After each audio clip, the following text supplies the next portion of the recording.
how do I clean my quartz crystals? Well, whether they're new or you've used them, it's exactly the same process. Let me explain. You have to be very careful because usually people say, put them in water with coarse salt. Not all of them can be put in water with coarse salt because many quartz crystals can be damaged. You have to be very watchful because they're also making, guess what? Guess what? Well, they're already making imitation quartz crystals. Oh, how terrible. You have to be very, very watchful. It's very easy to know when it's a real quartz crystal. Be very watchful. And quartz crystals aren't as expensive as they say they are, okay?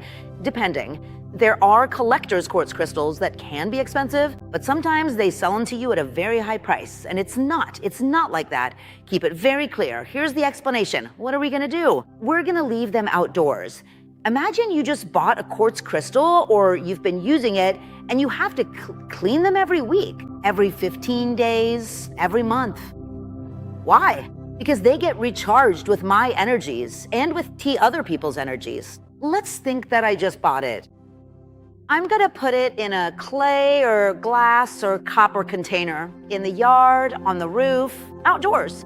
If I can't do it because I live in an apartment, I'll put it near the window so it recharges with the sun and the moon. I'm gonna put it in water, just like that, in water, so everything comes out, the energy of other people who touched it. The 24 hours have passed. I take that quartz crystal, okay? I put my perfume on it. I'm gonna take it with my left hand. I'm gonna put it here on the third eye, and I'm gonna program it.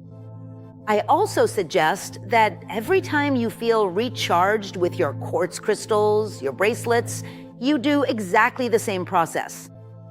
In natural water, tap water, outdoors, or right next to the window so the energy of the sun and the moon reaches it. The best is the full moon because it's super recharged with energies. Also, if you have it's called a druse, which are pieces of quartz, or a geode, which is, oh, well, we have several here. We do have it, right? Right now? That's a druse. So what we do there is we put the quartz crystals to sleep on top of my geode or my druse. Also, rub them with cinnamon or parsley or peppermint or basil. But it's important that we do it so they're released from bad energies, both from others and our own, okay? Because it does happen, my dear.